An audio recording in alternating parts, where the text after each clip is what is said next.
estuvimos hablando de México y Argentina, de Ecuador y Chile, y bueno, y ahora es el turno de Uruguay, que hace un par de semanas estuvo en el proceso electoral, unas elecciones que arrojaron resultados que quizás el Frente Amplio no esperaba, pero bueno, ahora próximos al balotaje, Daniel Placeres, que es diputado por el Movimiento de Participación Popular en el Frente Amplio, estamos en comunicación con él y nos va a contar un poco de la situación electoral del país hermano.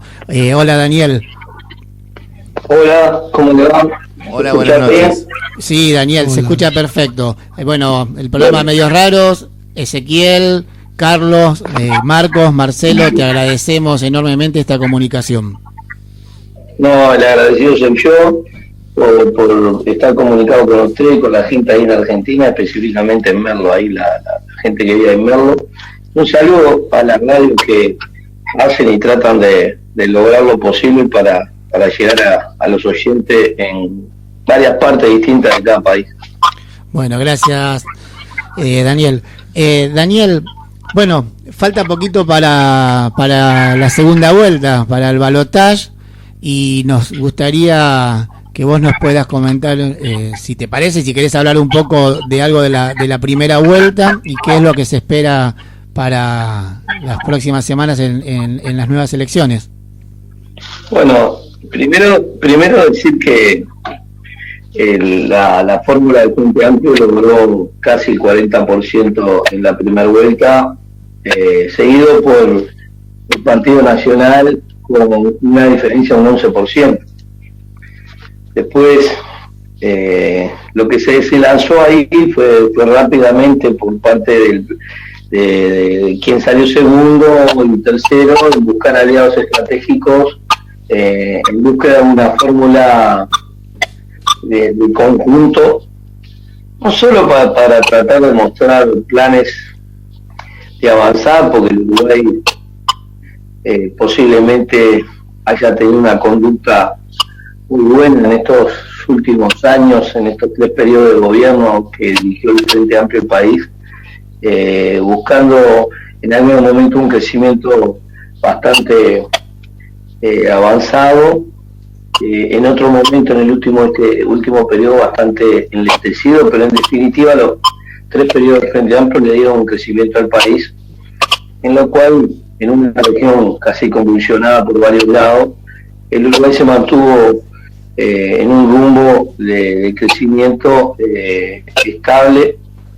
Y bueno, el planteo de la oposición hoy es juntarse, armar un bloque muy parecido a lo que pasó por el año 2000, cuando ganó el Partido Colorado, se armó un bloque, se firmaron unos documentos de acuerdo, todo lo vivido en el año 2000 es medio similar ahora, todo contra lo que es la fórmula del Frente Amplio, y en definitiva el Uruguay en la época del año 2000 vivió una de las mayores crisis profundas económicamente, y que la población la pasó muy mal. El uruguayo y la uruguaya, la verdad que la pasaron muy mal. Quien tenía posibilidad en el año 2000 de emigrar, emigraba, y quien tuvimos que quedarnos acá, tuvimos que inventar de todo. Daniel, pero lo que estás contando es algo que no escapa a lo que nos pasó en Argentina en el 2015, a lo que pasó en Bolivia hace un par de semanas, ¿no? O sea, como que es a lo que pasó en Brasil, o sea, como que es algo que se repite en Latinoamérica con los gobiernos del kirchnerismo en Argentina, del Partido de los Trabajadores en Brasil, el Frente Amplio Uruguayo, en donde los indicadores y en donde la población, por lo menos, se nota un cierto crecimiento, pero cuando vienen las elecciones algo pasa. Sí, pasa lo que dice, o lo que escribió, o lo que pensó antes de fallecer el sociólogo Bauman: la sociedad es líquida. Pasa que de un día para el otro todo cambia. Quien hasta ahora tenía un gobierno moderado cambia a un gobierno radical, y quien vivía en un gobierno radical, por H o por B, cambia a un gobierno distinto. Y muchos se preguntan por qué pasa esto. Y bueno, pues estamos en una sociedad de consumo que para muchos le vendieron un consumo infinito, porque el peligro a esta altura, realmente en el fondo el peligro son las grandes corporaciones. Los planes ya no son ni siquiera lo que acabó de pasar de Bolivia, lo que le pasó a la Argentina. Uno se pregunta por qué Argentina, que había negociado con el kirchnerismo la deuda externa, por qué Argentina había en el kirchnerismo levantado la industria nacional. ¿Qué pasó que de un día para el otro todos se volvieron con un voto hacia el macrismo? Y uno se pensó que era volver a las políticas neoliberales, y es peor, porque en realidad el gobierno de Argentina que dejó o que está para dejar el gobierno se endeudó muchísimo, de lo cual sufre la gente, pero nadie se pregunta, o lo están preguntando, desde esta orilla nos preguntamos a dónde fueron a parar la cantidad de millones de dólares que se firmó con el Fondo Monetario Internacional, y fueron a parar a las corporaciones amigas, porque nadie se pregunta quién se lo llevó. Y hoy los países de la región tienen ese problema. Lo que acaba de pasar en Bolivia no es ajeno a un planteo, una visión de neocolonización de las nuevas corporaciones que intervienen en gobiernos. En el caso de Bolivia está claro que intervienen por el tema de recursos naturales, en el caso de Venezuela han querido intervenir por el tema de recursos naturales. En el caso de Argentina, tienen realmente recursos naturales muy grandes, es un granero enorme Argentina para el mundo. Entonces, cuando hay gente que no cede, o le intervienen o le dan del Fondo Monetario grandes sumas de dinero para las corporaciones, y después se van y dejan al pueblo, como pasó ahora con Argentina. Lo que está pasando en Bolivia son las corporaciones interviniendo en los minerales. No nos olvidemos que Bolivia, esto lo analizan poco algunos países, o algunos técnicos lo analizan mucho más en profundidad que yo no soy un técnico. Yo no quiero hablar mucho de Argentina, Daniel, porque te llamamos para preguntarte por Uruguay, pero te voy a hacer sí una consulta breve sobre Argentina. Porque lo que estás diciendo vos es súper interesante en relación a cómo puede ser que nos hayamos endeudado como nos endeudamos. Ahora, nos endeudamos, hablo como que nos endeudamos, pues como que yo fui a pedir un crédito, ¿no? Se endeudó a la Argentina para someter al próximo gobierno, ¿o no?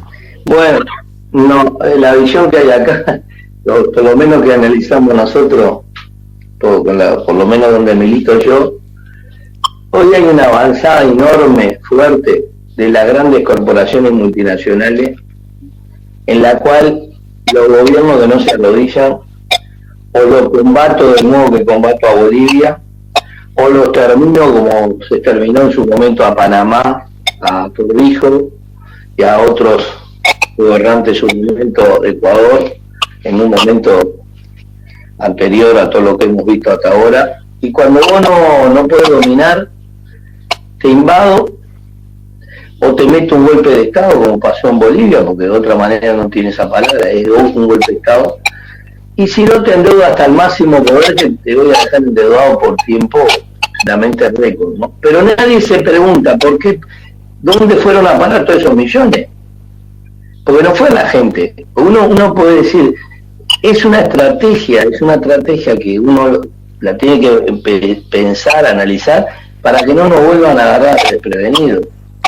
Le hacen creer a la gente, en Uruguay puede pasar lo mismo. Yo fui a la Argentina porque puede pasar en Uruguay lo mismo. Le están haciendo creer a la gente que el Uruguay está en una situación compleja. ¿Uruguay sabe cuántos kilos de carne vende por día? ¿Cuántos? Tenemos 12 millones de vacunos. Tenemos casi 4 veces más que la población de Uruguay. Claro. Pero vendemos 2.550.000 kilos de carne por día. Si multiplica eso por $4, que es antes que vaya al público, porque cuando va al público va casi, hoy un kilo de carne en Uruguay está a 320 pesos, casi $9 y algo, a 37 pesos el dólar. $4 lo multiplica por 2.550.000, le da $10.200.000 por día. 120.000 millones de dólares por año de carne. Uruguay está vendiendo hoy a la par de, al país que somos. Yo quiero aclarar que el número comparado con Argentina es imposible, ¿no? Uruguay está vendiendo a casi un ritmo, diciendo la derecha que está en crisis, 4.000 autos por día, por mes, perdón, 4.000 autos por mes, 0 kilómetros, 4.000 autos 0 kilómetros por mes, en una población que está complicada porque no crece. Si uno compara el año 70, Uruguay, Argentina y Brasil como ejemplo, en el año 70 Uruguay eran 3.300.000, 3.200.000, Argentina andaba en los 12 millones y Brasil en los 90. Hoy en el año 2019, Uruguay son 3.320.000, Argentina son casi 45 millones y algo, y Brasil son 220 millones. ¿Qué quiere decir esta situación que está viviendo hoy Uruguay comparativamente con la región, con la producción? Tuvo que salir a buscar mercados afuera fuertemente. Uruguay es un mercado exportador, netamente exportador, porque la población en Uruguay no crece, pero se incorporaron nuevos desarrollos, nuevas tecnologías. Tuvo que desarrollar la política energética alternativa. Uruguay hoy tiene 40% de energía alternativa en lo que tiene que ver la energía fotovoltaica, energía eólica, energía biomasa y la tradicional. O sea que Uruguay está, para lo que es el país, súper. Hoy nadie puede decir en Uruguay el tema del apagón, no existe esa palabra, y cuando hay un apagón todo el mundo se preocupa, pero en la época del 2000 había apagones, a 3-4 días había apagones, estábamos en una crisis rotunda. Entonces Uruguay es un país pequeño que ha crecido mucho, que multiplicó por 4 la solvencia, la soberanía alimentaria. Uruguay tiene casi 12 millones de novillos, como decía hoy, tiene más o menos un parque, 3 millones de gallinas ponedoras, que si lo calcula por el 85%, Uruguay está alcanzando a comer per cápita el ciudadano Uruguay 340 huevos per cápita. Estamos a 2 países en el tercer ranking del mundo, el país que come mayor huevo a nivel de población. Eso significa proteína animal, proteína de carne, proteína de cerdo. Hay que hablar que tiene una soberanía alimentaria en lo que es toda la parte de verduras, vegetales, de lácteos. Uruguay es un país que está hoy en un concepto muy bueno hacia la región y el mundo. Bueno, la derecha se está esforzando para permanentemente atacarlo. Daniel. Eso ha alcanzado en Uruguay. Sí. Hola, sí, Carlos te habla. Discúlpame, atendiendo al análisis que venís haciendo. Y por ahí uno compara lo que sucede acá en Argentina, ¿no? Vos decís, muy bien, ciertamente le hacen creer a la gente que está todo mal, etcétera, etcétera. Acá en Argentina, bueno, los medios de comunicación hegemónicos, algunos denunciadores seriales y acompañados también por la justicia generaron el combo para que esa creencia aparezca como una certeza. ¿De qué manera en Uruguay están actuando, digamos, para esa cosa que les hacen creer? La izquierda uruguaya en los 15 años de gobierno hay un déficit comunicacional en lo que tiene que ver a los medios de comunicación masivos o abiertos. Hoy por hoy el Frente Amplio, quien está en el gobierno, tenemos y debemos seguir militando como lo hacíamos antes. Nuestra mayor fuerza es estar de cara a cara con la gente, volver a las raíces siempre. Si bien estamos en un mundo hipercomunicado, hay un debe que es la presencia de charlar uno con otro. Lo que nosotros antiguamente decíamos la tertulia se perdió, el capitalismo hizo, las políticas neoliberales de consumo hicieron que cada uno se encerrara en una burbuja y bueno, se cerraron los boliches, donde uno iba. Y bueno, tuvimos que volver a la práctica de siempre, salir a hablar de cara con la gente, y eso es lo que se puede combatir hoy. Los grandes medios de comunicación en Uruguay, los canales abiertos, tienen un grave problema porque la mayoría, hoy con los medios alternativos de comunicación, hacen agua, tienen déficit, y cuando la derecha criticó el gasto público, el gobierno del Frente lo primero que hizo fue reducir la presencia propagandística del Estado en la televisión. Entonces eso generó un odio, y es lo que está pasando hoy. Hoy tenemos, debido a visiones de encuestas, todo el mundo se pregunta, a mí no me hizo ninguna encuesta nadie, a mí ninguna de esas empresas que dice que estamos debajo de tantos puntos, me encuestaron. Son rutas de análisis que realmente, si uno se encierra en su casa y ve lo que está viendo por televisión hoy, es muy loco lo que dice, porque cuando uno sale, es increíble que si el uruguayo viaje más al exterior, que un ejemplo, en vacaciones de agosto uno va a las termas, y ya la gente no va a las termas, en Salto, se va 7 días a Punta Cana, y no hay lugar para ir a Punta Cana. Bueno, es una cuestión de un trabajo arduo de los movimientos populares sociales, ¿no? Y de los movimientos sociales de ella. Daniel, te prometemos que vamos a seguir comunicándonos con vos en tanto y en cuanto vos nos dejes. Tenemos una comunicación ahora en unos minutos con Chile, pero antes de ir a Chile te quería preguntar cómo ves la cosa de acá a las elecciones para el Frente Amplio. Bueno, yo la veo ahora creo que Pepe salió a la cancha con fuerza. Hace una semana atrás se nombró un gabinete en la cual Pepe es nombrado futuro ministro de Ganadería y Danilo Astori también lo nombran futuro canciller en caso de ganar el Frente Amplio.